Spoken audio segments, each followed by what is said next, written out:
ابراہیم علیہ السلام کہہ سکتے تھے اللہ تو نے تو میری قربانیوں کے صلے میں مجھے یہ بیٹا دیا تھا، تو دیا کیوں تھا جب تو نے اس عمر میں لینا تھا اور میرے ہی ہاتھوں ذبح کروانا تھا اس کو؟ کوئی لاجک سمجھ میں آتی ہے؟ آپ لوگ کی سمجھ میں آ رہی ہے میرا خیال ہے، تو بول لو نہیں آتی سمجھ. کوئی آتی ہے سمجھ میں لاجک اس کی؟ بالکل illogical کام، بالکل illogical کام. لیکن ابراہیم علیہ الصلوۃ والسلام نے فوراً حکم کی تعمیل کے لیے تیار ہو. کیوں؟ اس لیے کہ اللہ جب کسی بات کا حکم دے دے تو وہ illogical بھی کیا بن جاتا ہے؟ بولو. یہ چیز آج لبرل لوگوں کی کھوپڑی شریف میں بیٹھ نہیں رہی ہے. یہ ہر چیز میں پوچھتے ہیں کیوں، وائی، اس میں کیا ہے، کھڑے ہو کر پانی پینا کیوں، بیٹھ کے پیوں. میں وہ ان سے جب بھی کوئی پوچھے نا اسلام میں بیٹھ کر پانی پینا کیوں افضل ہے، کھڑے ہو کر بھی جائز ہے، افضل ہے بیٹھ کے پیو. اس بولے کپڑے کیوں پہنے ہوئے ہیں، کیوں کا جواب دیکھو. جب بھی کوئی گمراہ آدمی کیوں کرے نا، سوال پوچھے، تو جواب دینے کے بجائے اس سے سوالات پوچھنا شروع کر دو کہ تیرے اوپر پہلے 10 سوال ہیں تو اس کا جواب دے. ہمیشہ ہر باطل کی عادت ہوتی ہے وہ آپ کو سوالات میں الجھائے. آپ اسی سے پوچھو کہ اور بہت سارے کیوں ایسے جن کا تمہارے باپ کے پاس بھی، اب تو باپ کا لفظ اب چلے گا، جس کا تمہارے باپ کے پاس بھی کوئی جواب نہیں ہے. یہ جو لبرل لوگ ہم سے پوچھتے ہیں تم لوگ لاکھوں جانور کاٹ دیتے ہو، معصوم جانور قربانی کے دنوں میں، ظلم ہے جانوروں پر، تو بجائے ان کے جواب دینے کے آپ ان سے پوچھا کرو تم ایک مرغی بھی کیوں کاٹتے ہو؟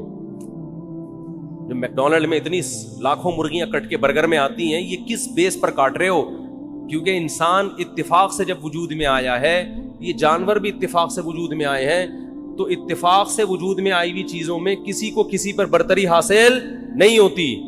جتنا حق زندہ رہنے کا اس دنیا میں انسان کا ہے، اتنا ہی حق مرغیوں کا بھی ہے.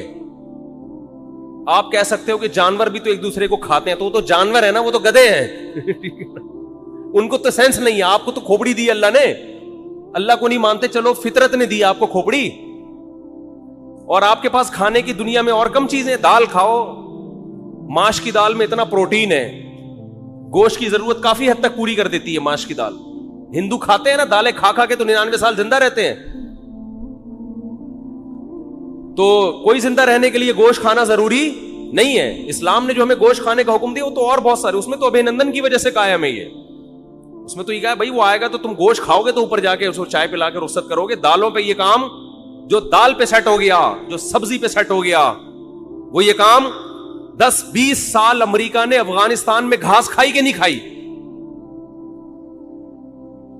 20 سال امریکہ نے افغانستان میں کیا کھایا ہے؟ گھاس کھائی ہے. آگے سے افغان لڑے ہیں، تو اگر افغان سبزی خور ہوتے 20 سال لڑتے؟ کیا ہو گیا بھائی؟ 20 سال یہ دمبے کھا کے لڑے ہیں میرے بھائی. یہ سبزیوں پہ لڑائیاں نہیں ہوتی. تو گوشت کے تو سائیڈ افیکٹ ہیں کہ اس سے لڑتا ہے آدمی. تو لبرل لوگوں کو تو گوشت کی پیس، وہ کیا ہے، لو پیس چاہتے ہیں نا دنیا میں. اور بھی 2-4 اس طرح کے الفاظ ہیں، پیس، لو، اور کیا ہے، خیر وہ سوچتے رہے بعد میں بیٹھے. تو یہ تو پیس فل دنیا چاہتے ہیں، اس میں تو گوشت ہونا ہی نہیں چاہیے. آپ کو تو چاہیے کہ آپ ہندوؤں کی طرح گائے، وہ تو ہندو صرف گائے کی خدمت کرتا ہے، آپ کو چاہیے آپ بھینس کی بھی کریں، بکری کی بھی کریں. تو ہم تو لاکھوں جانور کاٹتے ہیں، ہم پر اعتراض نہیں ہوتا، کیونکہ ہم کس کے حکم پہ کاٹتے ہیں؟ وہ تو اگر اولاد کو کاٹنے کا حکم دیتا اس کو کاٹ دیتے بھائی. جیسے ابراہیم علیہ السلام نے کہا کاٹ دو بس.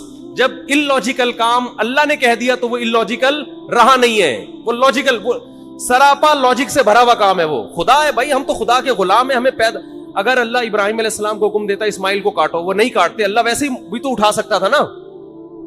کتنوں کے بچے 7-8 سال کی عمر میں ٹرک کے نیچے آ کے ہلاک ہو جاتے ہیں، وباؤں سے مر جاتے ہیں. تو وہ تو اللہ کو ویسے بھی حق حاصل ہے کہ، تبھی تو اللہ قرآن میں کہتے ہیں کہ تم اللہ کی راہ میں صدقہ خیرات کرو. انسان کہتے ہیں اللہ میں خیرات کروں گا میں تو غریب ہو جاؤں گا. تو قرآن بار بار کیا کہتا ہے؟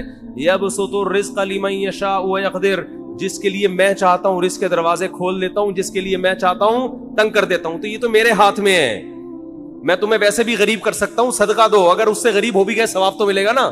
اول تو ہوگے نہیں، اللہ دے گا مال تمہیں.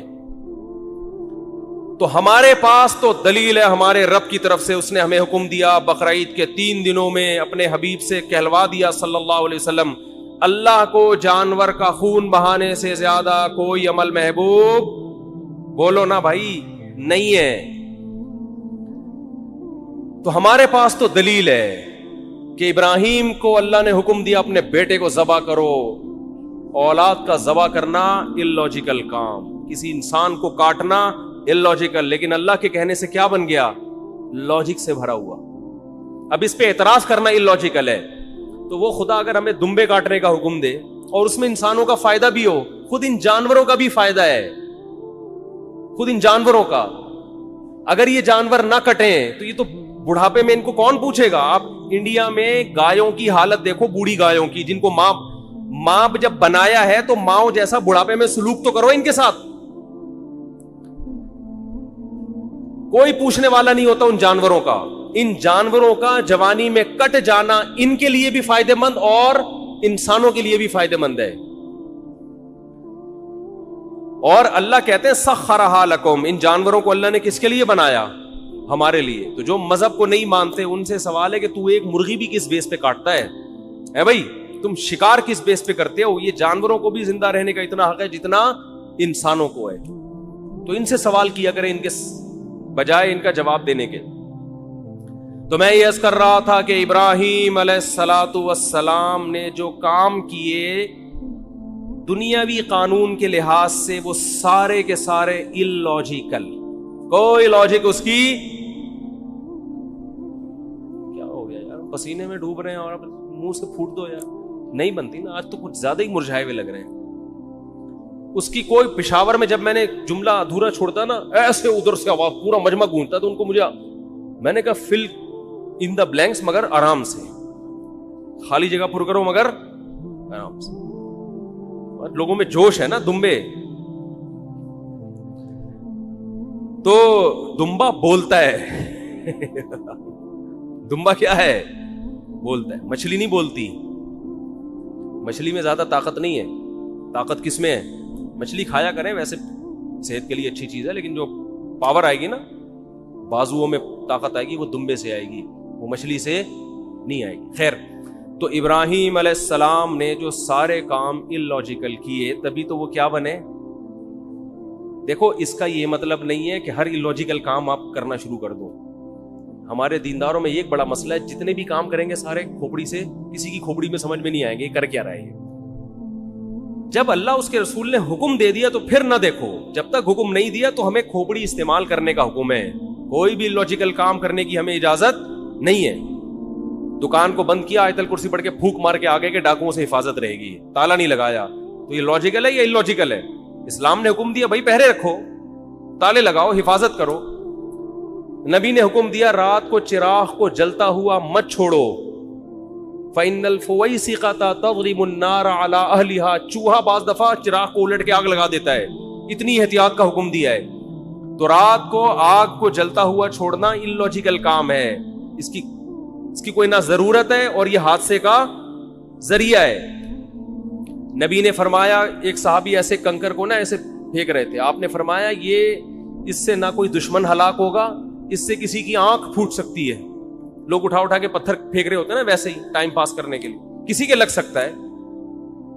ہر کام سے پہلے آپ نے 100 دفعہ سوچنا ہے کہ اس کی کوئی لاجک بنتی ہے کہ نہیں بنتی. لیکن جہاں اللہ کا حکم آ جائے تو بس یہی لاجک ہے کہ کس نے حکم دیا ہے؟ اللہ نے. سمجھتے ہو؟ اسی میں ایک بات خوب یہ بھی جب بات چل پڑی ہے, والدین جب کسی بات کا آرڈر کیا کریں نا اور اس میں آپ کا کوئی بڑا نقصان نہ ہو, تو یہ نہ دیکھا کریں کہ یہ کیوں. بھئی یہ کس کا حکم ہے؟ باپ. یہ باپ کا حکم ہے, ماں کا حکم ہے, ان کو خوش کرنے کے لیے کرنا ہے.